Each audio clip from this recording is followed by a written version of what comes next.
अस्सलाम वालेकुम फ्रेंड्स, कैसे हैं आप सब। उम्मीद करता हूँ आप सब खैरियत से होंगे। अगर आप मेरे इस चैनल पर नए हैं तो काइंडली सब्सक्राइब करें, और अगर कहानी अच्छी लगे तो अपनी राय ज़रूर दीजिएगा कमेंट्स में। आज जो कहानी आपके साथ शेयर करने जा रहा हूँ वो हमारे एक दोस्त आदिल ने हमारे साथ शेयर की है। तो चलिए देर न करते हुए कहानी स्टार्ट करते हैं। वो एक अंधेरी रात थी। बहुत तेज़ी से बारिश हो रही थी और बादल भी बहुत ज़ोर से गरज रहे थे।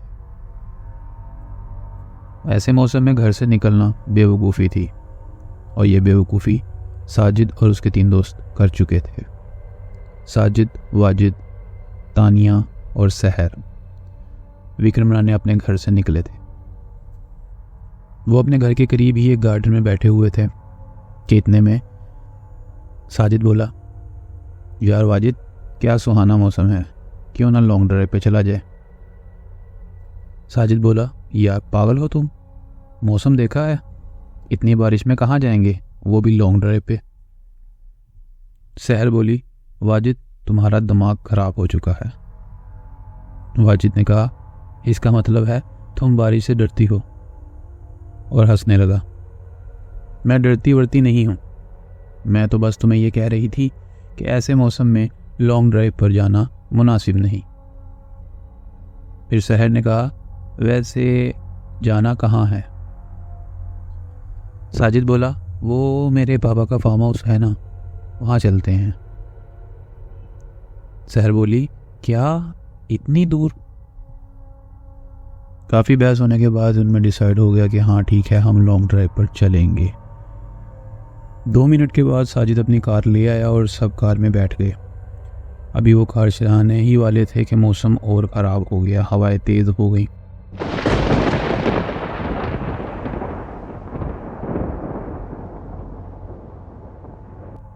साजिद और वाजिद दोनों इस मौसम को बहुत एंजॉय कर रहे थे, जबकि बाकी सब इस मौसम से काफ़ी डर गए थे। सहर ने कहा, मैंने पहले ही कहा था मौसम काफ़ी ख़राब है, अब भी वक्त है, वापस घर चलते हैं। साजिद और वाजिद दोनों ने उसका डर समझने की बजाय उसका मजाक उड़ाना शुरू कर दिया। साजिद ने एफएम ऑन कर लिया और स्लो म्यूज़िक ऑन करके एंजॉय करने लग गया। कुछ देर बाद मौसम और ज़्यादा ख़राब हो गया। सुनसान बियाबान जंगल से गुजरते हुए एक अलग सा एहसास आप पर तारी हो जाता है। कुछ देर बाद साजिद ने एफएम का चैनल चेंज किया, जिस पर काफ़ी खौफनाक बातें चल रही थीं। सहर बोली, स्टॉप इट यार, बंद करो एफएम को। अचानक एक झटके के साथ साजिद ने ब्रेक लगाई। सहर बोली, क्या हुआ, ब्रेक क्यों लगाई। साजिद ने कहा, पता नहीं, खुद ब खुद ब्रेक लग गई। साजिद ने बहुत कोशिश की कि कार दोबारा स्टार्ट हो जाए, लेकिन कार स्टार्ट होने का नाम ही नहीं ले रही थी। सहर बहुत खौफजदा हो गई थी। यार जल्दी करो। वो किसी भी तरह इस सुनसान सड़क से भाग जाना चाहती थी। तानिया उसे हौसला दे रही थी, मगर खुद भी वो खौफ में मुब्तला थी। साजिद ने कार का दरवाज़ा खोला और बाहर आ गया। बाहर निकलते ही उसका पूरा जिस्म पानी से भीग गया। उसने कार का बोनट खोला, लेकिन उसे कुछ समझ नहीं आ रहा था कि क्या करूं। खौफनाक जंगल और ऊपर से जानवरों की आवाज़ें। 30 सेकंड में वो वापस ड्राइविंग सीट पे आकर बैठ गया। वो पूरा भीग चुका था और उसे ठंड भी लग रही थी। वाजिद ने पूछा, क्या हुआ। लगता है इंजन में पानी चला गया है। ये लो टिश्यू पेपर, इससे अपना मुंह साफ कर लो। सहर ने धीमे लहजे में पूछा, अब क्या सारी रात इसी जगह पर गुजारनी पड़ेगी। वाजिद ने कहा, जब तक बारिश नहीं रुकती तब तक तो कुछ नहीं किया जा सकता। अचानक कोई बाहर से विंडो को खटखटाने लगा। वाजिद ने कपकपाती हुई आवाज में पूछा, कौन। वाजिद ने समझाया, साजिद दरवाज़ा मत खोलना, लेकिन साजिद ना माना। जैसे ही साजिद ने दरवाज़ा खोला तो वहां पर कोई न था। यार जल्दी अंदर आ, तू गीला हो रहा है। अब वाजिद को भी थोड़ा सा डर लगने लग पड़ा था। एक बार फिर विंडो पर दस्तक हुई, मगर इस बार एक साया भी नमोदार हुआ। साजिद ने गुस्से से दरवाज़ा खोला। क्या है, क्यों बार बार तंग कर रहे हो? बाहर एक बूढ़ा शख्स खड़ा हुआ था। साजिद बहुत गुस्से से उस पर चिल्ला रहा था, मगर वो बूढ़ा शख्स खामोशी से अपनी लाठी के सहारे खड़ा उसकी बातें सुन रहा था। उस बूढ़े आदमी की कमर झुकी हुई थी, उसका चेहरा भी लंबे बालों से ढका हुआ था। बाबा ने कहा, बेटा, यहाँ अकेले रहना ठीक नहीं। ये जंगल रूहों का भूखा है, जितनी जल्दी हो सके यहाँ से चले जाओ, वरना ये तुम्हें खा जाएगा। ये सब सुनकर तानिया और सहर और भी घबरा गए। वाजिद भी अब बाहर आ चुका था। वाजिद ने उस बूढ़े आदमी से पूछा, हमारी कार खराब हो गई है और यहाँ कोई मैकेनिक है? इस जंगल में कोई मैकेनिक नहीं मिलेगा तुम्हें। हाँ, अगर चाहो तो मेरे साथ आ सकते हो। पास ही एक हवेली है, मैं उसकी देखभाल करता हूँ। चाहो तो आज रात वहाँ ठहर सकते हो। ये कहकर वो बूढ़ा शख्स वहाँ से चल दिया। उस बूढ़े बाबा की बात सुन के तानिया फौरन कार से बाहर आई और कहने लगी, यार, इस तूफानी रात में बाहर रुकने से बेहतर है इस बूढ़े शख्स के साथ उसकी हवेली चलते हैं। इस जंगल में रात गुजारने से तो बेहतर है ना। साजिद ने कहा, ठीक है, और बूढ़े बाबा को आवाज़ दी। सब कार से बाहर आ गए और उस बूढ़े बाबा के पीछे चल दिए। 1 मीटर के फासले पर एक हवेली नजर आई। हवेली के एंट्रेंस पर एक लोहे का बहुत बड़ा गेट लगा हुआ था। जैसे ही गेट को खोला, अचानक से बिजली कड़कना शुरू हो गई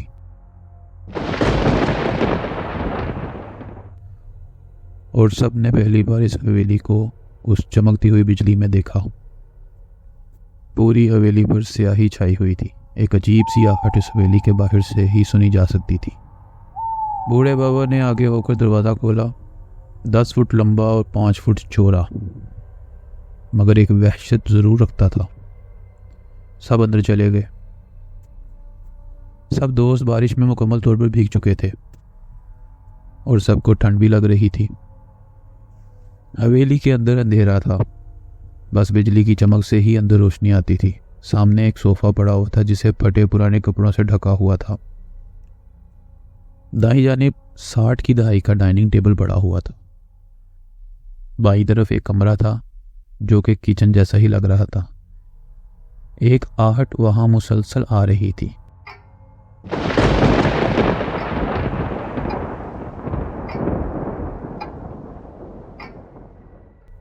बिजली के गरजने की आवाज ने इस आहट को मध्यम कर दिया।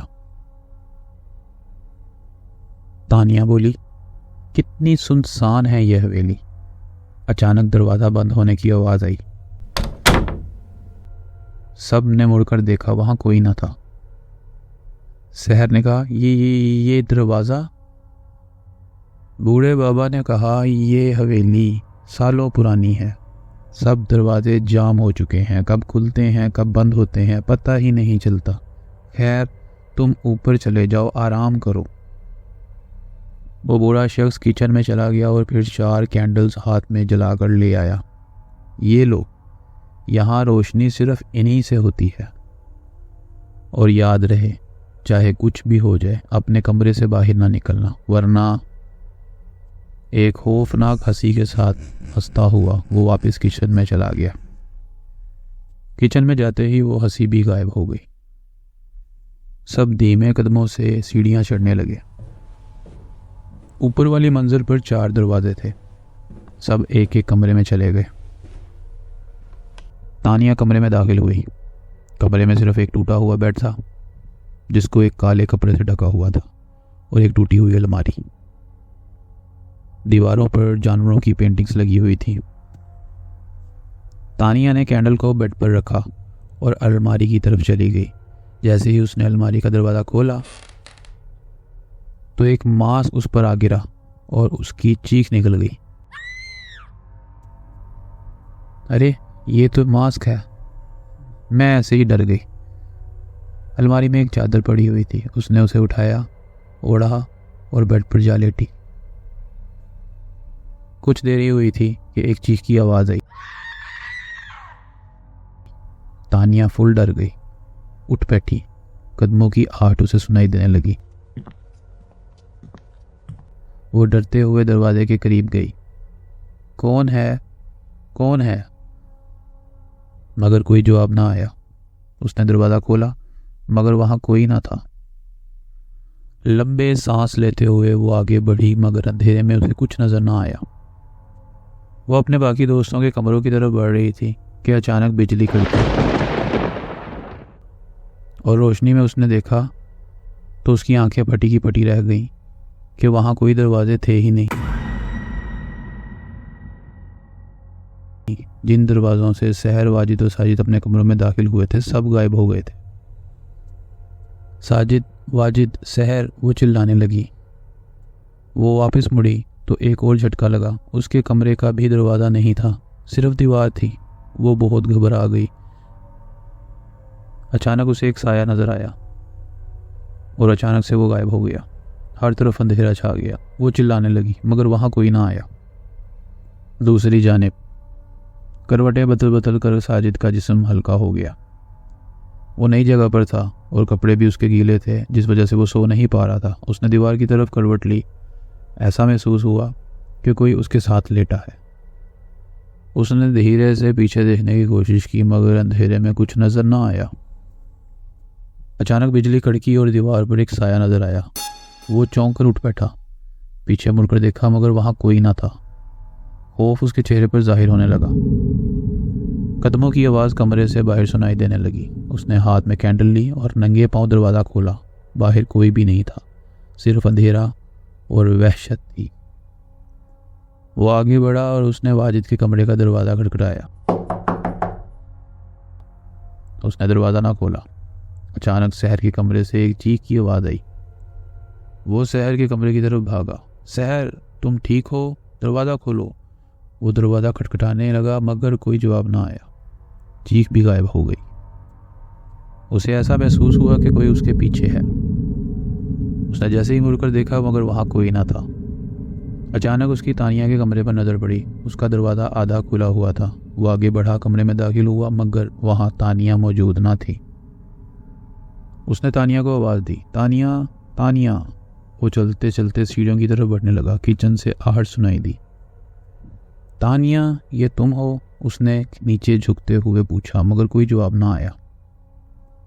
आहट बढ़ती जा रही थी। वो नंगे पांव था मगर जब भी वो निचले स्टेप पर कदम रखता एक आहट सुनाई देती। ऐसा मालूम होता जैसे कोई उसके साथ साथ नीचे उतर रहा है। वो कदमों की ही आवाज़ थी। उसने अपने आगे और पीछे देखा मगर उसे कोई नज़र ना आया। अचानक कहीं से हवा का झोंका आया और उसकी कैंडल बुझ गई। हवेली के मेन दरवाजे पर दस्तक होने लगी मगर जैसे ही वो दरवाजे के पास गया तो आवाज़ बंद हो गई। उसके हाथ कांपने लगे। वो पलटा तो एक साया किचन में जाता हुआ दिखाई दिया। बरसात का मौसम था लेकिन वो पसीने में पूरा भीग चुका था। ये पसीना खौफ का था। वो किचन के दरवाजे के करीब था। इससे पहले कि वो आगे बढ़ता उसके कंधों पर किसी ने हाथ रखा। एक चीख की आवाज़ गूंजी। उसका सांस फूल गया। आहिस्ता से पलटा। वहां तानिया थी जो खुद भी खौफ के मारे पसीने पसीनी हो चुकी थी। तुम? उसकी आवाज़ हकलाने लगी। साजिद, इस हवेली में कुछ ना कुछ गड़बड़ है। हमें यहाँ से चलना चाहिए। तुम ठीक कह रही हो। हमें बाकी दोनों को भी आगाह कर देना चाहिए। तेज कदमों के साथ वो वापस ऊपर गए। उफ, कितनी गर्मी है। वाजिद ने अपनी शर्ट उतारकर ज़मीन पर फेंक दी और दोबारा बेड पर लेट गया। चंद सेकंड बाद वही शर्ट किसी ने ज़मीन से उसके मुंह पर उछाल दी। वो चौंक गया। इधर उधर देखा, खिड़की खुली थी। लगता है हवा कुछ ज़्यादा ही तेज चल रही है। वो उठा और खिड़की बंद करने लगा मगर हवा इतनी तेज थी कि खिड़की बंद ना होने का नाम ले। उसने अपना हाथ बाहर की तरफ खिड़की को बंद करने के लिए बढ़ाया तो एक सुर्ख रंग की बूंद उसके बाजू पर गिरी। उसने गौर किया तो वो खून की बूंद थी। उसने बाहर झांका मगर वहाँ कुछ नज़र ना आया। दोबारा अपने बाजू की तरफ देखा तो वो खून भी गायब हो चुका था। वो अपने आप से कहने लगा, यार वाजिद, लगता है सहर का असर तुझ पर भी होने लगा है।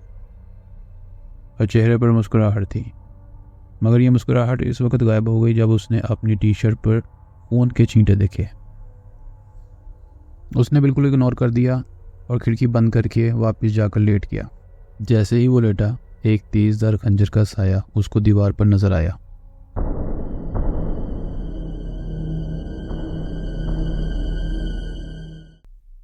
दूसरी जानिब तानिया और साजिद अपार्टमेंट्स की तरफ बढ़ रहे थे। सहर उनकी तरफ दौड़ते हुए आई। उसका सांस फूला हुआ था। क्या हुआ सहर, तुम्हारी ये हालत, क्या हुआ? तानिया उसको हौसला देते हुए पूछ रही थी। वहाँ वो अपने कमरे की तरफ इशारा कर रही थी, लेकिन कुछ बोल ना पा रही थी। साजिद ने पूछा, क्या हुआ तुम्हारे कमरे में, बताओ। उधर कोई है, बार बार एक आहट सुनाई दे रही है, उसने हकलाते हुए कहना शुरू किया। अब बस, अब यहाँ पर मजीद रुकना खतरे से खाली नहीं है। जल्दी से वाजिद को अपने साथ लेते हैं और निकलते हैं यहाँ से।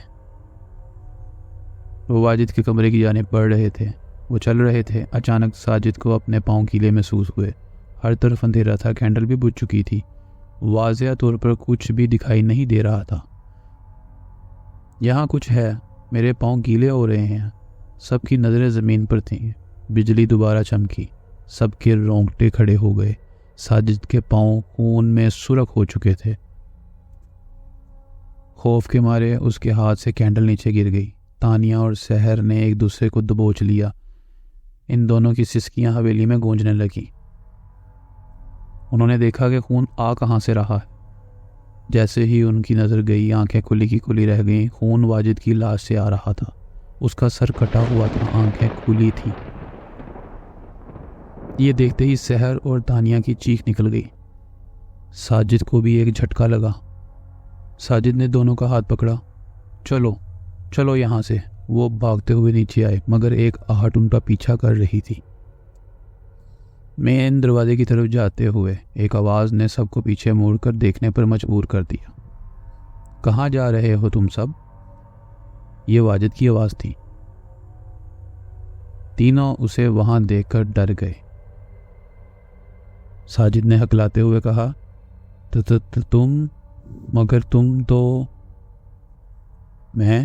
मैं क्या? वो उनकी तरफ बढ़ने लगा। दूर हटो, हमारे करीब मत आना। हम अच्छी तरह जानते हैं कि तुम वाजिद नहीं हो। साजिद ने पीछे हटते हुए उसे करीब आने से रोका। यार तुम कैसी बातें कर रहे हो, मैं वाजिद हूँ। वो उनकी बातों पर हैरान था और उनकी तरफ कदम बढ़ा रहा था। मैंने कहा वहीं रुक जाओ, वरना। साजिद ने दीवार के साथ लगे एक गुलदान को उस पर फेंका। पागल हो गई हो क्या? उसके बाजू से खून बहने लगा। तुम्हारे बाजू से खून? सब देखकर हैरान हो गए और सहर आगे बढ़ने लगी। जब इतनी जोर से मारोगे तो खून तो बहेगा ना। सब उसकी तरफ बढ़ने लगे। अगर तुम जिंदा हो तो वो लाश किसकी थी? तानिया ने घबराते हुए कहा। वाजिद बोला, कौन सी लाश, कैसी लाश? साजिद बोला, यार हमें जितना जल्दी हो सके इस हवेली से निकल जाना चाहिए। इस हवेली में ज़रूर कुछ ना कुछ है, हमें यहाँ नहीं रहना चाहिए। वाजिद ने पूछा, मगर यार इस बारिश में कहाँ जाएंगे हम? कहीं भी यार, मगर इस हवेली में अब नहीं रुक सकते। सहर दरवाज़ा खोलने के लिए आगे बढ़ती है, मगर दरवाज़ा खुलने का नाम ही नहीं ले रहा था। यार ये दरवाज़ा नहीं खुल रहा। साजिद और वाजिद दोनों ने मदद की, लेकिन बेसूद। एक खौफनाक हंसी गूंजी।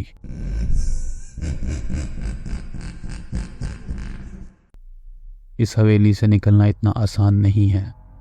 सब इधर उधर देखने लगे, वहां कोई ना था। साजिद ने पुकारा, कौन है? सामने क्यों नहीं आता? अचानक से आवाज आई, तुम्हारी मौत। एक साया नमूदार हुआ। वो साया हर गुजरते लम्हे अपनी शक्ल तब्दील करता रहा। पहले वो साजिद की शक्ल में जाहिर हुआ, फिर सहर की शक्ल में नजर आया और अगले ही लम्हे वो गायब हो गया। सब वहशत में थे। दरवाज़ा खोलने की कोशिश की, मगर वो बंद रहा। सब ने बाहर के रास्ते की तलाश शुरू कर दी, मगर रास्ता ना मिला। चीहों की आवाज़ तेज से तेज हो गई। बिजली की चमक ने सबको जुदा जुदा कर दिया। अगले ही लम्हे सब एक दूसरे की आंख से ओझल हो गए। सब एक दूसरे की आवाज़ सुनने से कासिर थे। रात का तूफान अब थम चुका था। एम्बुलेंस की आवाज़ सुनाई दे रही थी।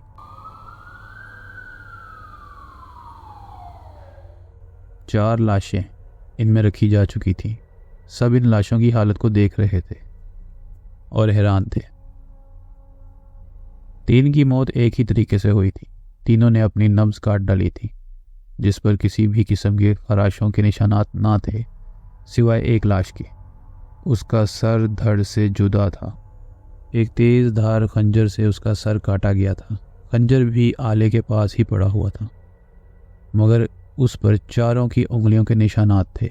इस खंजर से सबकी नब्ज काट दी गई थी, या फिर खुद उन्होंने काटी थी। इस केस को सुलझाने में पुलिस भी नाकाम रही। आखिर उन चारों के साथ क्या हुआ, कोई नहीं जानता। गाइस, कहानी कैसी लगी? उम्मीद करता हूँ कि आपको अच्छी लगी होगी। अपनी राय कमेंट्स में ज़रूर दीजिएगा, और अगर आपके साथ कोई ऐसा वाक़या गुजरा है तो आप हमारे साथ शेयर कर सकते हैं। इस चैनल को सब्सक्राइब करें, सपोर्ट करें। अपना बहुत सारा ख्याल रखिएगा। अल्लाह हाफिज़।